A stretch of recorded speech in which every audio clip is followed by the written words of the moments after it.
Fala galera, tudo bem com vocês? Eu sou o professor Juliano, sou professor de História e pessoal, a gente vai estar falando sobre um objeto de estudo chamado de colonização portuguesa na América, tá? Esse objeto de estudo ele vai compreender desde o período do descobrimento do Brasil até todas as características pertencentes literalmente à colonização portuguesa do Brasil, ok? Para a gente poder falar sobre esse processo de colonização portuguesa no Brasil, a gente precisa retomar alguns objetos de estudo. Antes disso, vamos analisar, perdão, esse título que a gente vai ter. Colonização portuguesa na América. Em alguns materiais didáticos, são raros ainda, mas eu acredito que para o futuro já vai vir maioria assim, você não tem mais, por exemplo, escrito História do Brasil colonial ou História do Brasil pré-colonial. Por quê? Se você for parar para pensar, ali não existia literalmente ainda uma história do Brasil. Ali nós temos um vínculo brasileiro à história portuguesa. Tá? A gente vai ter, propriamente dito, uma história brasileira escrita como Brasil a partir de 1822, ok? Então, já se acostume com essa nomenclatura, colonização portuguesa na América, beleza? Então, um detalhe importante que a gente precisa entender. Os portugueses, eles vão estar inseridos em um contexto europeu, né? Um contexto que está se desenvolvendo nessa transição de Idade Média para a Idade Moderna, com algumas características muito específicas que a gente vai ver, tá? Vejam, a gente vai ver especificamente nessa aula, nós retomaremos elementos importantes do, entre aspas, descobrimento do Brasil e também o chamado Brasil pré-colonial. O que a gente tem de característica política e econômica no Brasil até 1530 que torna ele um Brasil pré-colonial. Beleza? Vem comigo.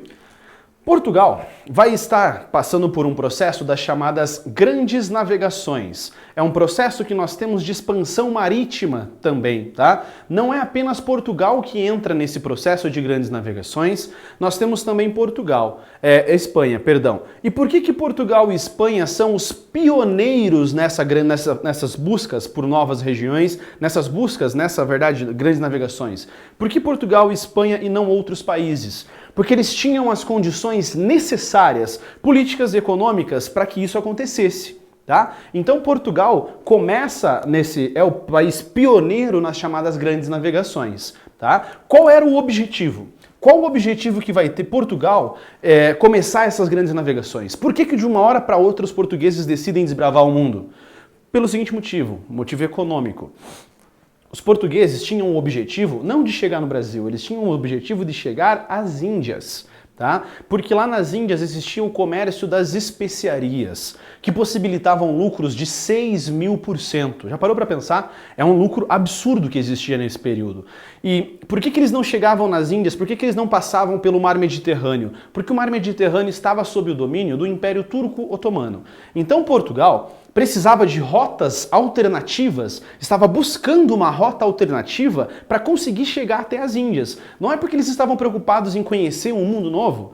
Não pense assim, não seja ingênuo. Eles estavam preocupados em enriquecer, em buscar mercadorias que possibilitassem um lucro enorme na sua venda. Beleza? Então olha só, aqui nós temos as etapas da expansão portuguesa.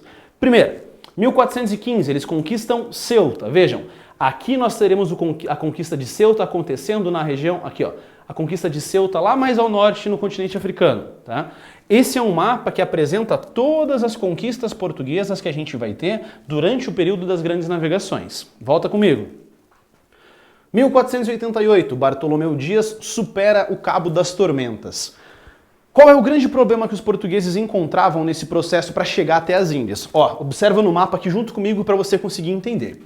Aqui nós temos Portugal. Sem você ter uma noção de geografia, você não consegue entender a história, porque o tempo e o espaço estão sempre relacionados. Portugal está aqui. Eles querem chegar às Índias. Professor, é Índia ou Índias? Nesse período, tanto faz. Os portugueses queriam chegar até aqui, mas passando pela região do Mar Mediterrâneo, não podiam, porque o Mar Mediterrâneo estava controlado, dominado pelo Império Turco-Otomano. Então, eles decidem dar a volta na África para poder chegar até as Índias. Qual o problema? Essa região ao sul, chamado Cabo das Tormentas, ela é, na verdade, uma região de encontro de correntes marítimas. Então a navegação nessa região é muito complicada. e ninguém conseguia passar por aí. Os portugueses vão vindo. Chegam aqui numa região, voltam para Portugal. Eles vão fatiando o continente africano, vão estabelecendo nesse contato entrepostos comerciais. Param aqui numa região, colocam um povoadinho português, volta para Portugal. E vai mantendo, e vai expandindo cada vez mais os seus domínios.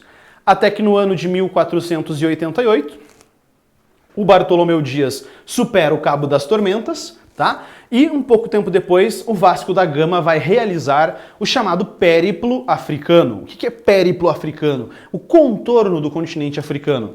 O Vasco da Gama consegue dar a volta aqui, chega a Calicut, capital da Índia, enche os navios de especiarias, cravo, canela, gengibre, noz moscada, volta com esses navios para Portugal, é recebido com um festejo gigantesco, e o rei Dom João III percebe, opa, agora a gente vai ganhar dinheiro. E 2 anos depois, eles criam a maior esquadra que já existiu, que é a esquadra comandada pelo Pedro Álvares Cabral. E aí o Cabral supostamente se perde, né? Ao invés de ele virar para cá, ele virou para o outro lado. Uma coisa é você pegar um ônibus no sentido errado, outra coisa é você se perder tanto dessa maneira, né? A gente não vai entrar no caso de dizer se é descobrimento ou não, que esse não é a nossa intenção aqui. Sabemos então que Pedro Álvares Cabral chega no Brasil no dia 22 de abril de 1500. Até o século XVII, acreditava-se que os portugueses haviam chegado no Brasil no dia 3 de maio, por causa de uma carta escrita por um padre lá. Depois eles descobrem que é no dia 22 de abril e não no dia 3 de maio, certo? Então Pedro Álvares Cabral chega ao litoral do atual território brasileiro. Conforme os portugueses vão expandindo o território, eles vão estabelecendo feitorias. O que são feitorias? São entrepostos comerciais. São lugares que os portugueses vão estabelecer um ponto de controle, um ponto de comércio. O que os portugueses vão comercializar na África? Principalmente escravos. Tá? A comercialização dos escravos vai ser algo muito mais desenvolvido graças ao domínio português na costa do Oceano Atlântico e em algumas regiões do Oceano Índico também. Tá? E aqui nós temos o primeiro período da chamada História do Brasil, que é o período do Brasil pré-colonial. Antes do Brasil se tornar realmente uma colônia dominada efetivamente por Portugal, nós temos aqui algumas características. De quando a quando vai esse período, galera? De 1500 a 1535 nós temos o desenvolvimento do chamado período pré-colonial aqui do Brasil. Tá? Quais as características do Brasil pré-colonial? Vem comigo. Extração do pau-brasil, aquela ideia clássica que você lembra do ensino fundamental 1. O escambo, como assim? Você tem o pau-brasil sendo trocado, né, com os portugueses. Então os portugueses, quando chegam na costa do Brasil, lá na Bahia, em Salvador, eles vão ter contato com alguns indígenas ali, e nesse início, né, do contato, eles vão começar a trocar mercadorias. Produtos manufaturados que os portugueses vão ter, trocando esses produtos por pau-brasil principalmente, tá? Para que era utilizado então o pau-brasil, galera? O pau-brasil é utilizado para tingir tecidos. Ele libera uma tinta vermelha muito forte, de difícil obtenção na natureza. Por isso ele vai ser extremamente valorizado, ok? Outro detalhe, a madeira do pau-brasil é uma madeira excelente para fazer móveis de dentro de casa. Por isso era uma madeira tão cara. Então, nesse primeiro momento de Brasil pré-colonial, você não tem os portugueses desbravando o território brasileiro. Você tem os portugueses chegando no litoral do Brasil, trocando produtos manufaturados, machados, espelhos, tecidos de seda, tá? Com os indígenas por pau-brasil. E esse pau-brasil sendo levado para Portugal. Pensa. O que significa escambo? É a troca de mercadoria por mercadoria. É só você pensar, o que um indígena ia fazer com o dinheiro português nessa época aqui no Brasil? Teria algum valor isso para o indígena? Nenhum, né?